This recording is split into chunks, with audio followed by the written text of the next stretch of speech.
السلام عليكم ورحمة الله وبركاته. عندنا حفلة عيد ميلاد مفاجأة النهاردة، عيد ميلاد ريان ابني، ربنا يبارك في عمره يا رب وعقبال مليون سنة. انا بصراحة ما كنتش ناوية اعمل حاجة، بس قال لي يا ماما انا عايزة اعمل عيد ميلادي وهجيب صحابي ومش عارف ايه، فقلت ما زعلوش. فخلاص بدأت بقى ايه في نفس اليوم، كل ده في نفس اليوم. جهزت الشربات بقى للجلاش، 3 كوبايات سكر عليهم 3 كوبايات ميه ودوبتهم على البارد. وبعد كده حطيتهم على البوتاجاز ويا دوب كده غلوا غلوتين، وبعدين نزلت بقى بعصرة ليمونة و بربع معلقة فانيليا، وديت لهم غلوة كده وخلاص. الشربات معايا جاهز، هبرده بقى خالص علشان شربات الجلاش بيكون بارد وخفيف. دي الفانيليا اهي، لو عندك فانيليا بودر حطي كيس، لو ما فيش حطي كده 3 او 4 نقط من الفانيليا السايلة دي.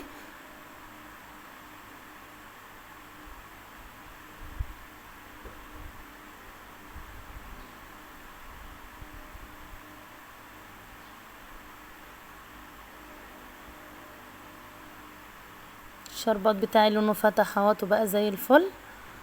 خلاص بقى هسيبه كده ياخد غلوة كمان بالليمون والفانيليا، وبعد كده هنطفي عليه ويكون الشربات بتاعنا جاهز زي ما انتم شايفين كده. هنسيبه بقى يبرد، ومعايا هنا لفتين جلاش. انا كنت جايبه 4 لفف، حطيت لفتين هنا كده في الفوطه علشان اشتغل بيهم، علشان ما ينشفش مني، فحطيته في الفوطه. وعندي بقى صينيه الفرن، ومعايا كوبايه سمنه مسيحاها على البوتاجاز، وحطيت عليها ربع كوبايه زيت. ومعايا كمان بقى اللي هو المكسرات دي، ده سوداني مجروش، وكمان عليه كنافه متحمره كده، كان عندي يعني شويه كنافه متحمره في التلاجة فحطيتهم عليهم، وعليهم شويه جوز الهند وشويه زبيب صغيرين كده، وظبطتهم بقى بالشربات بتاعي، وبقى شكلهم زي ما انتم شايفين كده. هناخد بقى الجلاش بتاعنا ورقه ورقه، وما بين كل ورقه هنحط سمنه. بصوا لازم ندهن الورقه بتاعنا كلها سمنه، نتاكد ان الورق بتاعنا متغلف بالسمنه كويس قوي قوي. تمام، ما بين كل طبقه وطبقه كده طبقه سمنه محترمه، علشان ده اللي هيورق معايا الجلاش. خدت نص كمية الجلاش كده تحت، وبعدين حطيت المكسرات بتاعتي بقى في النص، وهبدأ تاني احط بقية طبقات الجلاش، وبرضو ما بين كل طبقة وطبقة السمن بتاعنا علشان الجلاش بتاعنا يورق معانا.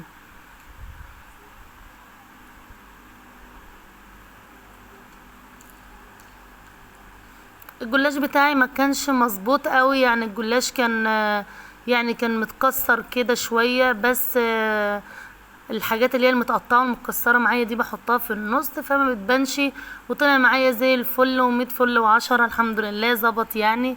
ما بنقفش على حاجه، بنقدر نمشي نفسنا. المتكسر بنحطه في النص، والمتقطع بنصلب بيه الدنيا ويلا وهي بتمشي يعني. كنت اروح اجيب بقى منين تاني جلاش واستنى على ما يفك وموال وانا مستعجله، وكل ده كان في نفس يوم لعيد الميلاد. فاللي هو عارفين بجري بقى، بجري عمالة، مفيش وقت.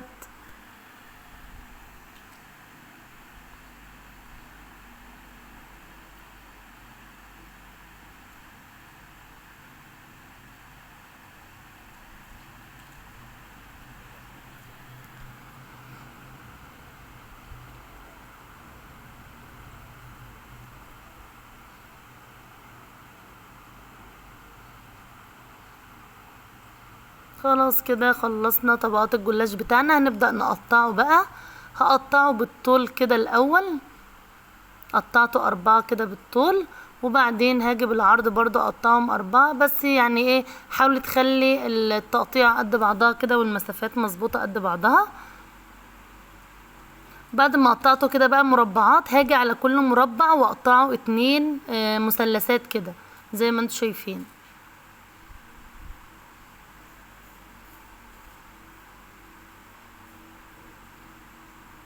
كل مربع تقطعي 2 مثلثات زي ما انت شايفه كده، وبعدين هندهن برضو وشه سمنه كويس قوي، او هنغلفه بالسمنه كله. هندخله بقى على الفرن بتاعنا، طبعا ولع قبلها ب10 دقايق، درجة حرارة متوسطة. حطه في الرف اللي في النص ياخد لون من تحت. لو عندك الفرن بيشتغل فوق وتحت هتولعي فوق وتحت عشان ياخد اللون مع بعضه. ما بيشتغلش غير من تحت لوحده، من فوق لوحده هتشغلي تحت ياخد اللون، وبعدين تطفي وتشغلي الشواية يحمر من فوق زي ما انت شايفة كده، ويطلع بالشكل اللي انت شايفاه ده. لونه جميل جدا جدا وتحفة. عندنا بقى الشربات بتاعنا بارد خالص، بردناه، والجلاش سخن. هننزل بقى على الجلاش بتاعنا بالشربات ونشربه كويس قوي كده، ونسيبه بقى ونركنه على جنب. انا عملت صينيتين بس ما وريتلكوش الا الصينيه دي، يعني عملت صينيتين 2 جلاش. جميل جدا، كان تحفه، طعمه حلو قوي قوي. شايفين ارضيته من تحت جميله ازاي؟ عملت صينيتين جلاش وخلاص كده بقى هركنهم على جنب، ونعمل بقى مع بعض الدوناتس. معانا بقى الحاجات اللي هنحتاجها في الدوناتس. معايا كيلو وربع دقيق، كيلو وربع دقيق،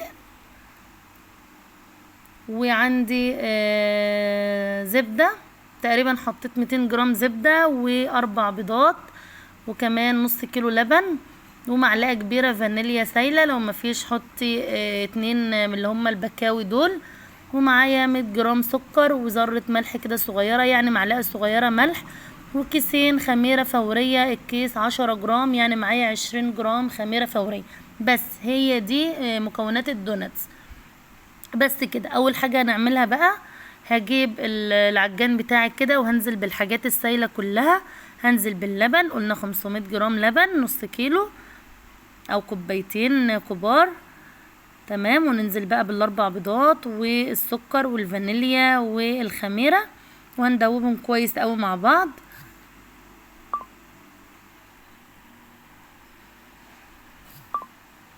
هقلبهم بقى كويس قوي كده مع بعض وهدوبهم كويس. بعد كده هنزل بالدقيق. بصوا انتوا ممكن ما تقلبوش ولا تعملوا حاجه، ممكن تنزلي بالسوائل كلها فوق بعضها مفيش اي مشكله، وتنزلي كمان بالدقيق على طول. هنا الدقيق حطيت عليه ذره الملح وقلبته، وبعدين هنزل بقى بالدقيق على الحاجات السايله بتاعتي دي. انزلي بكل حاجه مع بعضها، ما تخافيش، يعني سيبها لله وانزلي وهتتظبط معاكي. لو هتعجني على ايدك هتبداي بقى تلمي العجينه كده بايدك لحد ما تلمي معاكي، وتفضلي تعجني فيها كويس قوي قوي لحد ما تاخدي عجينه ناعمه كده وجميله وزي الفل. هنا بقى عندي انا طبعا عشان الوقت يعني فعملتهم بقى في العجان هنا كده على سرعه هاديه شويه. انا الفيديو عشان مسرعاه فبين لكم ان هو على سرعه عاليه، موطيه العجان لحد ما لم الدقيق معايا خالص. وبعد كده هبدا اعليه بقى زي ما انتم شايفين كده، وهعجن فيها تقريبا 5 دقايق. ولما تتلم معايا بقى وتبقى زي الفل زي ما انتم شايفين كده، هنزل بقى بالزبده بتاعتي. الزبده بتاعتي المفروض ان هي تكون بحراره الغرفه، بس الجو حر طبعا فساحت مني شويه، بس مش مشكله يعني. العجينه طلعت معانا زي الفل في الاخر. اول ما بتحطي الزبده كده بتحسي ان العجينه بتاعتك فرولت كده وسابت من بعضها، ما تخافيش، افضلي اضربي فيها وافضلي اعجني فيها بايدك لحد ما تلمي معاكي تاني اهي زي ما انتم شايفين لمت معايا وبقت زي الفل اهي. خلاص كده بقى العجينه بتاعتي بقت جاهزه وزي الفل.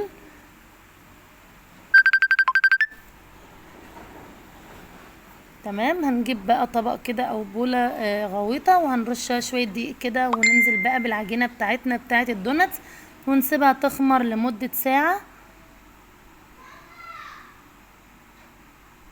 شايفين العجينه ناعمه ازاي؟ ناعمه وطريه كده وجميله قوي قوي ما شاء الله. هنغطيها بقى ونسيبها لمده ساعه، وبعد الساعه بقى هنلاقيها خمرت معانا بالشكل ده وارتفعت زي ما انتم شايفين كده. اخويا عمال يرن عليا وانا بسجل الفيديو. فهنلم بقى العجينه بتاعنا كده. بيصعب عليا قوي العجينه لما تكون خمرانه كده ومرتفعه وام هبطاها، بس لازم ننزل الخمر بتاعها كده. والرخامه بتاعتي طبعا معقمينها بقى ومسحينها كويس قوي. هنرش عليها شويه دقيق ونجيب العجينه بتاعنا كده نفردها كويس قوي. وعندك النشابه كده او الفراده بتاعتك وتفردي العجينه كويس. خلي العجينه، انا خليت العجينه بتاعتي سمكها نص سنتي، يعني بصوا نص سنتي وزياده شويه كده، يعني سنتي الا ربع، حسب ما انت حابه القطعه بتاعتك تبقى عامله ازاي. انا هنا عملت الدوناتس الصغير شويه عشان الاطفال اللي هيجوا. ريان قال لي يا ماما انا هعزم صحابي، فقلت عشان لو جم كتير كده ولا حاجه يبقى الحاجات تكفي يعني. وعملت شويه برضو كبار وشويه وسط بقى، والدنيا اتظبطت معانا. المهم بقى بتجيبي كاسه او طبق اي حاجه عندك كده يكون لها حرف كده مدور حامي، وبتنزلي بقى في الدقيق، وبعد كده بتقومي قطع العجينه بتاعتك زي ما انت عايزه. وعندك غطا ازازه بقى او شكل زي اللي انت شفتوه اللي انا بخرم بيه الصغير ده، اي حاجه ما تقفيش. او تقومي بقى مخرمه من النص كده، خلي القطعه بتاعتك متساويه، والحته اللي تقطعيها في النص خليها في النص بالظبط. خلاص قطعنا الكميه بتاعنا بقى، هنلم العجينه ديت كده وهنبدا نسيبها تاني نلمها على بعضها، ونسيبها 10 دقايق لحد ما ترتاح. وبعد كده هفردها تاني واكمل بقيه الاشكال تاني. عملت كده كام شكل هلال بس ما عجبونيش، فشلتهم تاني يعني، هديتهم وحطيتهم مع العجينه اللي هترتاح. هنا بقى نشيل القطعه اللي في النص دي كده، وهناخد الدوناتس بتاعنا على ورق زبده، او انا بصراحه ما كانش عندي ورق زبده فجبت ورق من كراسه يعني نظيفه مش مكتوب فيها ولا حاجه، وقطعت الورق على قدها وحطيت الدوناتس عليه. ليه بنعمل الخطوه بتاعه الورق دي؟ علشان هنسيبه يرتاح، هنسيب الدوناتس بتاعنا بعد ما نشكله يرتاح تقريبا 10 دقايق او ربع ساعه قبل ما نقليه في الزيت. فلو جينا شلناه بايدينا هنهبط الخمر بتاعه، لكن على الورقه كده هتحطي بالورقه في الطاسه زي ما هتشوفي دلوقتي، فالخمر بتاعك هيفضل زي ما هو وهيحتفظ بالقوام بتاعه. خلاص هنا برضو العجينة الباقية هي تشكلناها، وبرضو هناخد بقية العجينة ونسيبها ترتاح برضو 10 دقايق، ونرجع نفرد تاني لحد ما الكمية بتاعنا تخلص.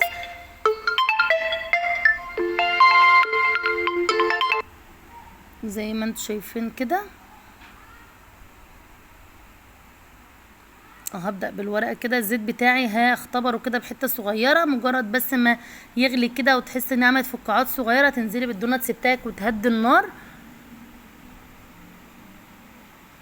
ومبياخدش وقت خالص، وهتقلبيه وبرضو دقيقتين بالظبط وهياخد اللون وتطلعيه بالشكل اللي انتوا شايفينه ده. ونخلص بقى الكمية بتاعنا.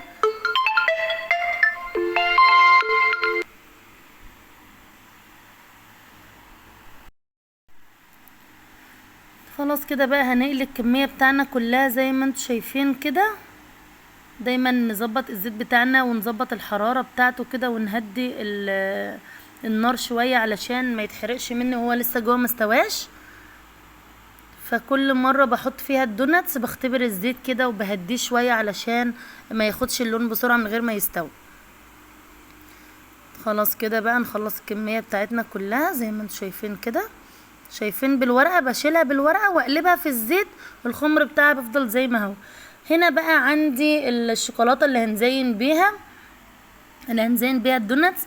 معايا كيس كده شوكولاتة خام بني، وكمان واحد برضو ابيض. هسيحهم الاتنين بقى في الميكروويف، وبعد كده هقول لكم هنعمل ايه. هنا عندي فرمسيلا كده، شوكولاته فرمسيلا من الصغيره، الوان وصفرة وبني. قلنا يعني نجيب كذا حاجه كده عشان نعمل كذا تشكيله وكذا شكل جميل كده للاطفال. خلاص الشوكولاته بتاعتي ساحت اهيت، هنزل عليها بمعلقه زبده بقى وشويه زيت علشان يدوني اللمعه الجميله دي. وكمان الشوكولاته بتاعتي خامفه تقيله شويه وبنخففهم بالزيت، يعني الزيت هيديني لمعه وهيخفف معايا الشوكولاته شويه. برضو في الشوكولاتة البني هنحط كمان برضو حتة زبدة وشوية زيت. ما شاء الله خفت على طول. الشوكولاتة البيضة بتاعتي اللي حسيت ان هي ما شاء الله تقيلة، كل حتى ما احط لها زيت الاقيها برضو تقيلة وبتمسك مني بسرعة، فزودت لها كمان شوية زيت كده لحد ما ظبطت قوامها. وده الدوناتس بتاعنا خلاص خلص كله ما شاء الله، حلو قوي وجميل. انا مش مكبراه قوي يعني، حلو على قد الاطفال اللي جايه والناس اللي جايه. هبدأ بقى اشكل الدوناتس بتاعي. هنحط الدوناتس كده في الشوكولاتة اللي احنا مسيحينها، وبعدين ننزل بقى فوقها بالفرمسيلا زي ما انتم شايفين كده اهو. تاخد معاكم بقى الشكل الجميل ده. التزيين ده حسب ما انت حابة. انا عملت شوية من دول، وعملت كمان شوية بالشوكولاتة بس، وجبت الشوكولاتة البيضة دي حطيتها في القمع، وبدأت ان انا ازين زي ما انتم شايفين بخطوط كده. وده بقى كان العيد ميلاد، وجهزنا بقى الاطباق، حطينا دوناتس ووحدة جلاش في طبق، وجبنا تورته جاهزه بصراحه لان ما كانش في وقت ان انا اعمل تورته. وريان بقى جاب صحابه، وكان حماتي بقى وسلايفي، وكان عيد ميلاد زي الفل وجميل، والدنيا اتقلبت عليا، والعيال بتوع الشارع كلهم جم وظبطوا العيد ميلاد. يعني حاجه ما كنتش عامله حسابها، بس ما شاء الله الحاجات كفت، ويعني الحاجه كفت وبزياده. يعني كل واحد بيجي برزقه طبعا، وربنا كرم على قد العيال اللي جم، وما شاء الله كانت حفله زي الفل، وريان اتبسط قوي قوي زي ما انتم شايفين كده، وفرحناهم بقى وما زعلناش الاستاذ ريان. وكل سنه وانت طيب يا روح قلب ماما، وعقبال مليون سنه في هنا وسعاده وفرح يا رب، واشوفك احلى دكتور او ضابط زي ما انت حابب، وربنا ينولك يا رب كل اللي بتتمناه. ودي الهدايا الجميله بقى اللي جات له، عيد ميلاد سريع ومفاجئ بس كان زي الفل. ادعوا بقى الريان دعوه حلوه كده من قلبكم، في رعايه الله. سلام عليكم.